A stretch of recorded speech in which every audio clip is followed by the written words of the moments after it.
It's a Victory Monday here on the Illini Inquirer Podcast. We bring in J Leman, who, man, he was on the money last week. Said he was really optimistic about this Illini team, despite what was such a disheartening loss. And Jay, we did see good things against Indiana. And we saw some bad things. We saw some bad things from the offense in this win over Virginia, but 24-3 in probably the best defensive performance that we've seen since Arizona State 2011. I know there's some other ones, like last year Minnesota was good, Penn State was good, but this felt like Ryan Walters' masterpiece. We have not been outmatched defensively in a very, very long time. The first three games this year, we've dominated up front as far as the defensively goes, at times on the offensive line as well. Look at what they did against Northwestern last year in the final game of the season, dominated, right? They really dominated Minnesota last year, late in the year, right? They dominated Penn State. They dominated as well. So, I mean, what's interesting is, and I know it's, a couple weeks out, but, Wisconsin is another full circle game. That's the last game Illinois has really been, in my mind, dominated, right? And it's so Virginia was a game last year to get dominated. We are so much better up front defensively than even last year. It's astounding to see the growth. And so I'm just excited when I look at this team to play with. The defense plays with a lot of confidence. And it's not just one guy. And I told you, before we got on, I believe there's 5 NFL players right now on that defense. 3 in the back end with Sidney Brown, who is all over the field, Devin Witherspoon and Quan Martin. And I also think Johnny Newton and, of course, Keith Randolph, they're all pros. I think they could all be draft picks this year. Yeah, and Jay, what a difference a year makes. We knew this defense was different from the one that went to Charlottesville, right? We've talked about the scheme change, personnel changes he's made. But just in the game plan, the execution, what was so different, except for Virginia's offensive line that was suspect? What was so different in Illinois on September 10th, 2022 than September 11th, 2021? Well, first and foremost, I think there was absolutely no run game. Okay, so they became one-dimensional really, really quick. Number 2 is I think this is related to the offensive line, which you said outside of the offensive line. We got a lot of pressure, right? And it wasn't just from D linemen. I mean, I saw Darkangelo have a couple hits. Obviously, Keith had a sack. I think Gabe Akis had 2 sacks. Odaluga had a play near the goal line where, just where it was a tackle for loss. But they just had penetration everywhere, right? Tariq Barnes had a play where he got great penetration early. And I think the difference, we've watched a lot of Illinois games, so I like to go down memory lane with you, Jeremy, is we've seen the wheels come off early in a game, much like they did offensively for Illinois.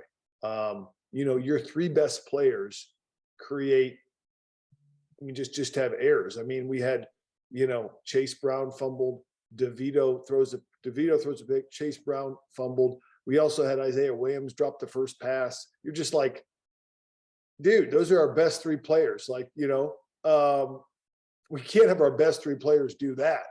But I think in the past, that would end up into maybe 14, maybe 21 points, right? The defense has allowed the offense to stick around, get going, and great response by Chase and great response by Isaiah. And DeVito, I think, rattled off 13 in a row after that. So, I mean, they responded well. But it's the ability to hang in games. There was no margin for hanging in games in the past with Beckman or with Lovey, right? I mean, like if you're down 2 or 3 scores, it was done. We didn't have enough defense to keep it up or enough offense to go back and forth and trade points. So I think that's what I saw overall. That was the biggest thing. And then number 2 is we've gotten a whole lot better in man-to-man coverage over a year. I mean, you remember those, this is number 3, I guess, but number of receivers all over the place open. 99, I just remember being open all the time. I remember Kemp being open, number 4. And I just think we play with a ton of confidence and really get up in people's grills. I mean, really challenge people. Jay, we talked about last week how Indiana, they got pressure and they just weren't able to bring him down. And the difference of a 2nd and 10 and a 2nd and 17, right? Like Sure. this week we saw them, whether it was Brennan holding the ball as opposed to Bazelak just getting rid of it, or it was just Virginia's offensive line was a step down, but they got to the quarterback and brought him down Sure. 5 times. And Ryan Walters, his pressure package was intense. It was unyielding. They sent 5 and 6 a lot of times, which has to give his DBs a lot of trust in that man-on-man coverage. So, I mean, the back end was great. The front was great. And it all seemed to go hand in hand. Like, what did you see from that defense of how they're able to send that many guys and still be good on the back end? Sure. Well, I think they got they got the guys up front to do it, but I also think they do. A lot of times we don't talk about this, but I think Ryan Walters does a tremendous job of disguising stuff. A lot of times you swear they're in man to man, and then they'll fall out of it the last second, or you think they're in zone, and they're not. They switch to man, or you think that this person's going to come, and then this person's not. So I think they do a tremendous job of, number one, taking away the first progression of a quarterback. You can't get to a quarterback if you don't take away the first progression, right? The hot route of just like, all right, pressure's coming, I'm going to throw right here. They take away that, they make him go to second and third progression. Now there's more time to get to the quarterback. So they did that well. They disguised well. I thought Brennan Armstrong, for a veteran quarterback, looked rather confused. Because there was times when he had some time, and it wasn't like he was that highly accurate or knew exactly where he wanted to go to the ball. And I will say, I think that both Quan Martin and Sidney Brown do a tremendous job of disguising, because those guys are kind of in the heart of the defense. You'll see them at different spots all over. Those guys are tremendously smart, savvy football players that ask to do a lot. And it can be tough if you're trying to just read boxes, like, okay, am I going to run the ball? Am I going to pass here? It's very difficult when those guys are moving around a lot. How do they do that? How are you good at disguising? Like, what do they got to do in the middle of that defense? Right? Devin Witherspoon might be harder to disguise things, but like in the middle of that, how do they do that? Sure. So it's always harder for a corner to disguise, right? I mean, because like you're in a corner, right? I mean, it's like, other than faking a corner blitz or maybe doing press coverage or acting like you're going to bail out, or, so I think it comes with a couple of different things. One, you have an ability where if Sidney gets trapped down by the line within 5 yards of the line of scrimmage and he's in the box, he can more than hold his own. Okay. So it's not like, oh my gosh, he's down there, we're going to get run over. Like, he just adds into it. So he's versatile enough to do that. So that helps. And then as far as how do you disguise, it's, sometimes you'll see, you'll see Sidney run with motion, but then he kind of backs off it and somebody else kind of helps him on it and stuff. So it's like, they do all kinds of things where it used to be, quarterback send a guy in motion. Well, if the guy runs it with it's man. Well, sometimes Sidney will run and he'll just back off at the last second. Then they rotate down and it's actually zone, right? And so they do a lot of different things. Sometimes, they'll show in press coverage. Sometimes they don't show press into the last second. Sometimes they press bail, or they show press and they're bailing out. And the thing that I think is most impressive is it's something called being in phase. I see these DBs in phase with the receivers a ton, meaning they're running stride for stride with the ball, with their body in between the ball. You rarely see them out of phase. And I think that's just a testament to knowing what you're doing and disguising properly and playing great technique. Jay, the pressure on Armstrong, you mentioned it. I thought he was spooked by the end of the game. Right. He was just throwing off his back foot, just looking to go home by the end of the thing. The defensive front, you've talked about it a few times. I thought Johnny Newton followed up a great game with a great game. Yep. Keith Randolph might have had his best game. And then we saw a freshman in Gabe Akis who had to play after Holmes got hurt. But I don't know if this kid was going to not steal that job anyway. Like, what would you see in front? So I would just say this on the defensive line. I think Keith Randolph's an all Big Ten first team player. I think Johnny Newton can be that. He Johnny Newton has a lot of twitch for his size. I'll tell you that much. I mean, his ability, he rushes more like a DN than he does an interior lineman. Keith's interesting because he's got tremendous power, but also length. He's a really, really long dude. If you see the length of his arms and just his size, those are two guys they knew that they were going to build around, right? And they really have. And I think what that does is, first, if you have those interior guys, it's hard to block those guys one-on-one. A lot of times you want to block an interior guy in pass coverage one-on-one because you're like, he's probably not as good as pass rusher as your edge guys, and you want to help out and chip on your edge guys and whatnot with your backs and whatnot. They're not able to do that. Those two guys are probably the best rushers. I think Akis can get there. I think Seth Coleman at times can get there, right? Odeluga, we didn't see much of Zeke Holmes because he got banged up. But once you start hitting the quarterback, I think the greatest example is late in the game where I think it was Armstrong, maybe Woelfel, but I think it was Armstrong, just literally threw the ball up to Kendall Smith. It was like a game of 500. Like, he wasn't even looking. And it wasn't like he was getting hit. I mean, he's getting pressure, but he was just antsy. He was not comfortable at all. And when you start having a quarterback doing that, you can see how the interceptions quickly pile up because he's just throwing 500 balls out there. And I think to see this kind of front, I didn't realize this. This is the first non-con Power 5 win in 11 years, probably since Arizona State.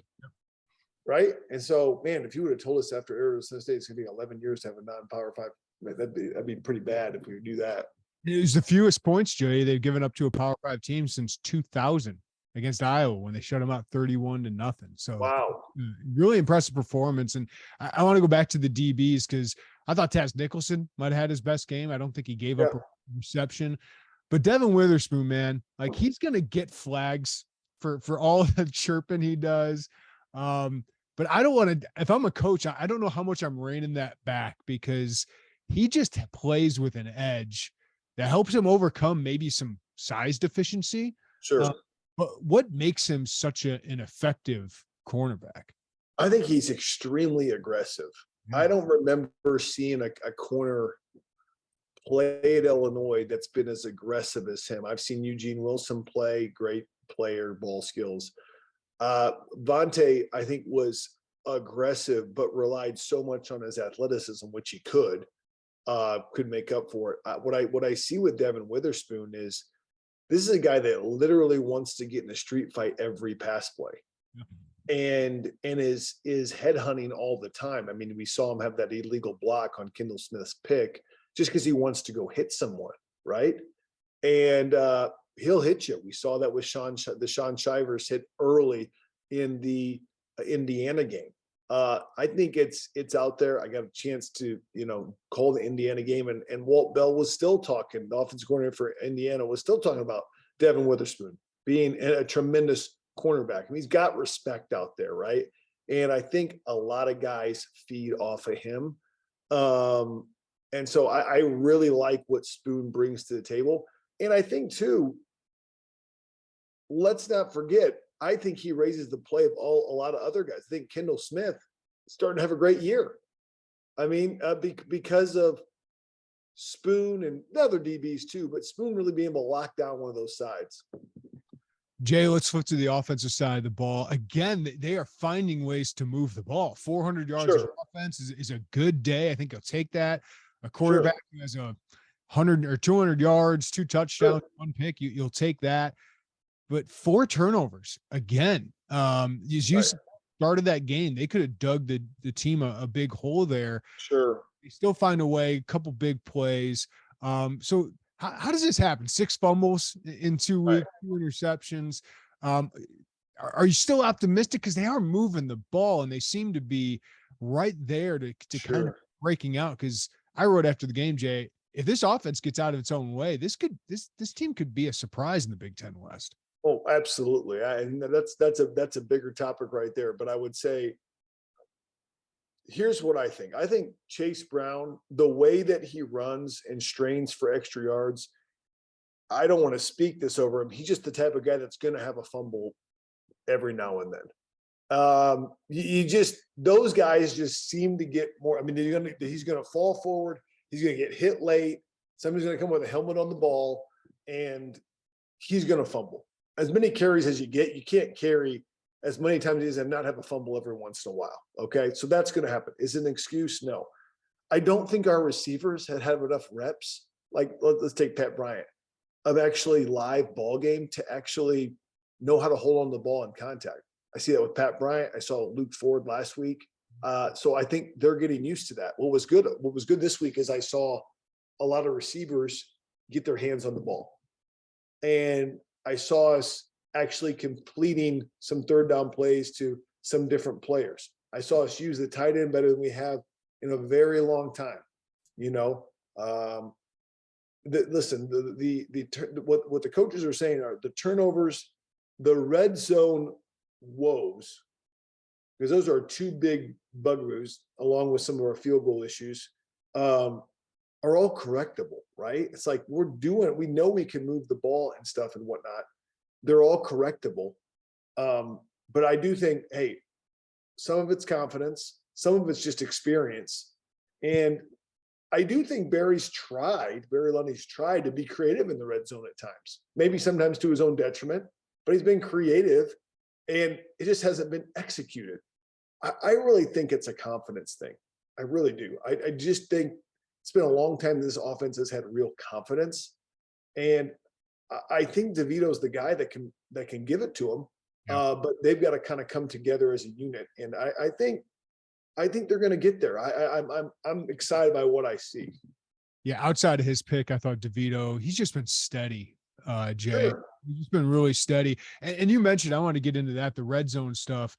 I mean, you got to make field goals. They got to shake right now, and that can be an issue with all the close games we expect them to be in. But, after kind of just pounding it and trying to get in the red zone that way, Barry did get a little bit more creative, getting the ball to the tight ends. The Marquise was a wheel route, not in the red zone, but in the scoring zone, as you like to say. And then, they had the play action with 3-4 tight ends on the field, if you include Josh Kreutz, that got Ryman the touchdown.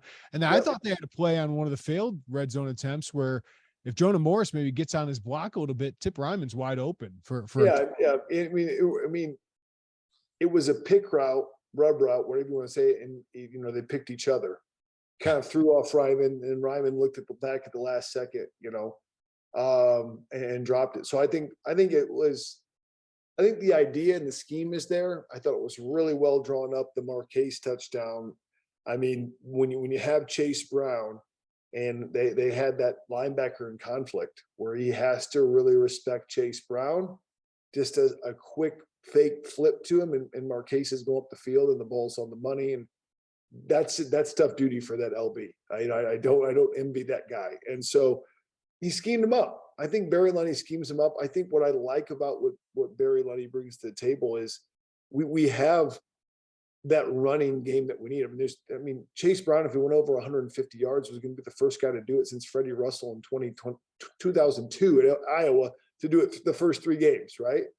I mean, that's incredible. So we have that running back, and we have the solid running game. But I think he's also got the stuff that he got from Chad Morris at Arkansas, also at UTSA, with Jeff Traylor.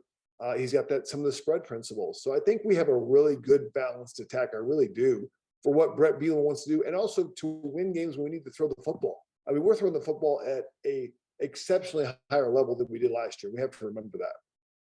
Yeah.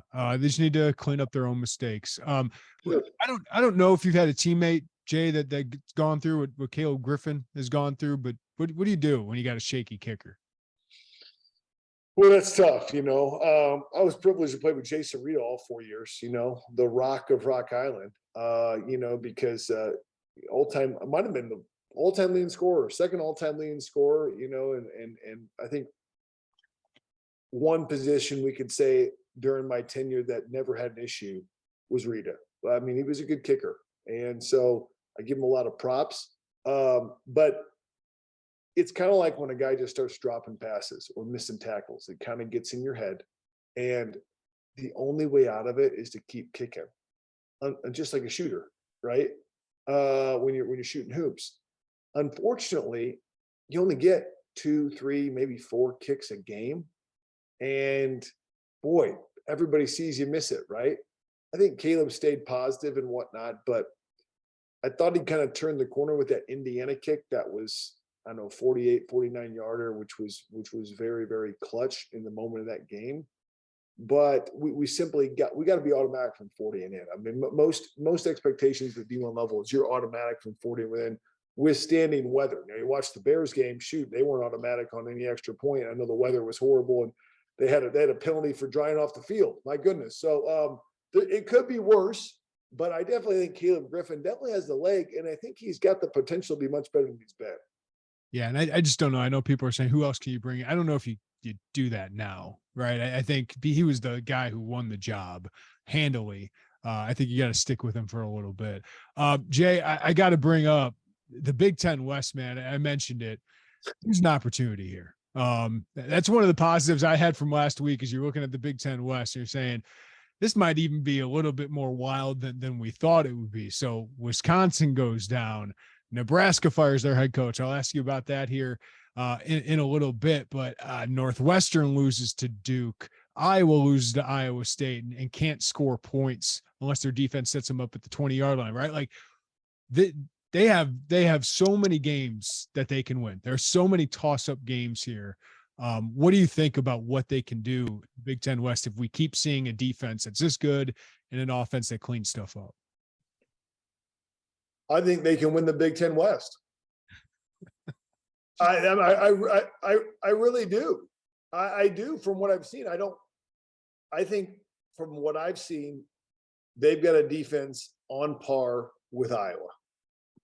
I haven't seen Wisconsin play that much. I'm going to say Wisconsin's up there as well. They always are defensively. But from what I see, Duke got after Northwestern.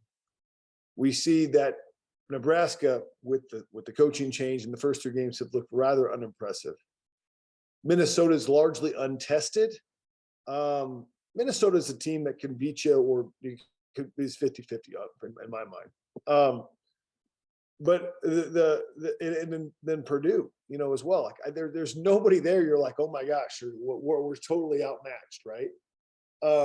So I believe they can win it. Remember, it's not uncommon for that Big Ten West champion to have 2, maybe even 3 conference losses sometimes, right?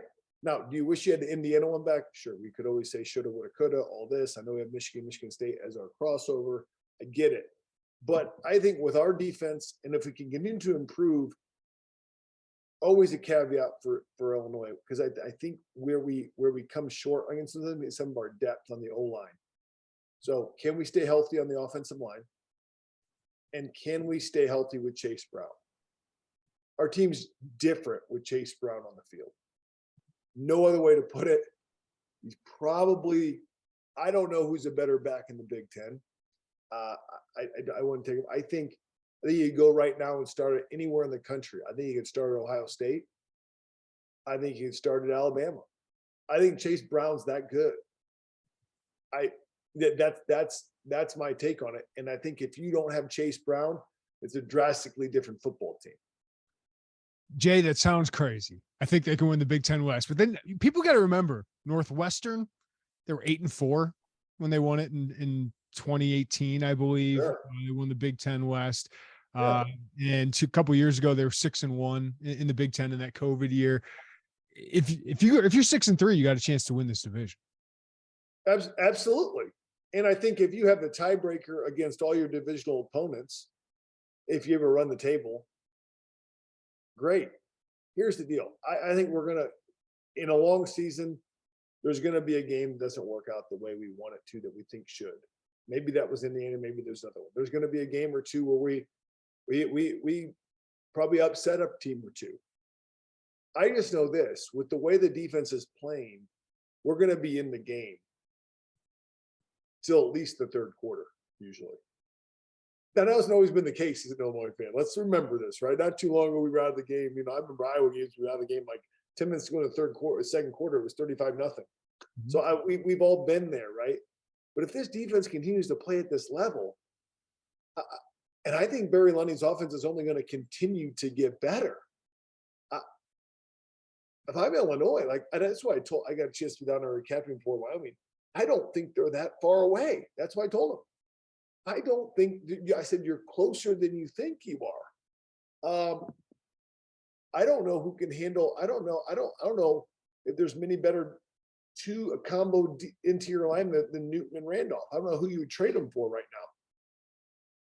As those combo those guys. So we got some players, and hats off to Lovie Smith for getting some of these players here. But we developed them. I think Ryan Walters took them to the next level of development, and I want to give him credit for that.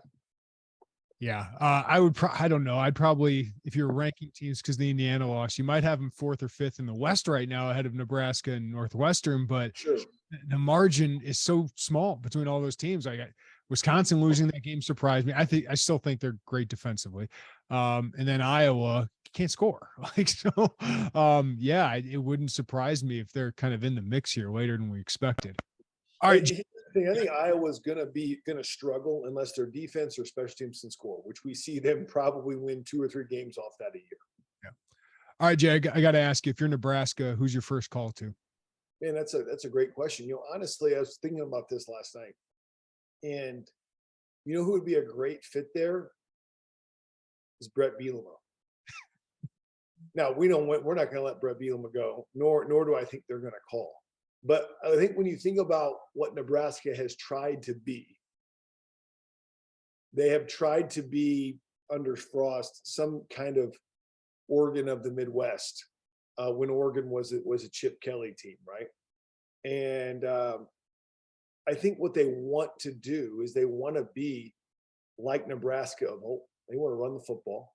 I think that's what they should be. Yes. And I think Brett Bielema has that personality and whatnot. Now, we're not going to trade him for that, because obviously we really like the trajectory. That's the kind of respect I have for Brett, because I think he would be a good fit at somewhere like Nebraska.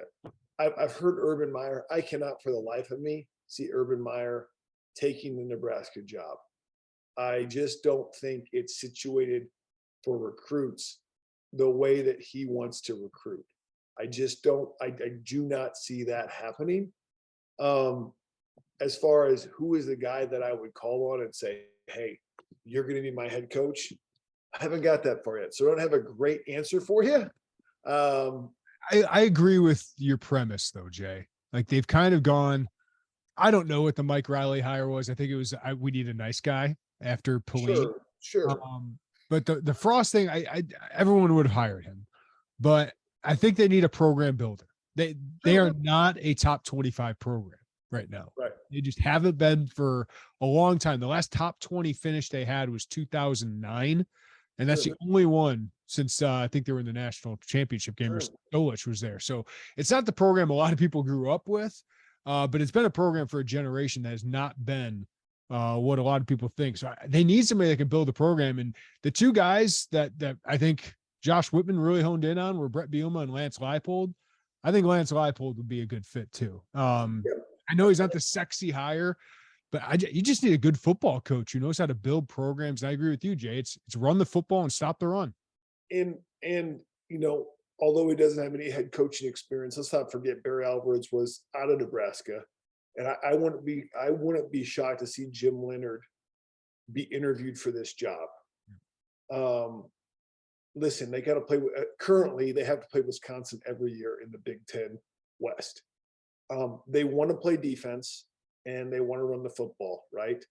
I think Jim Leonard could establish that.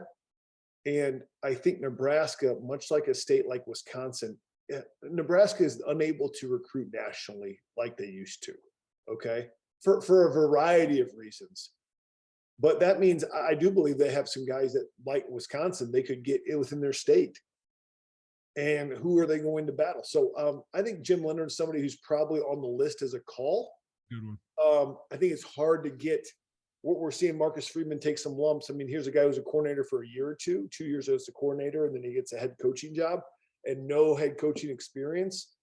I think ADs are very hesitant to do that.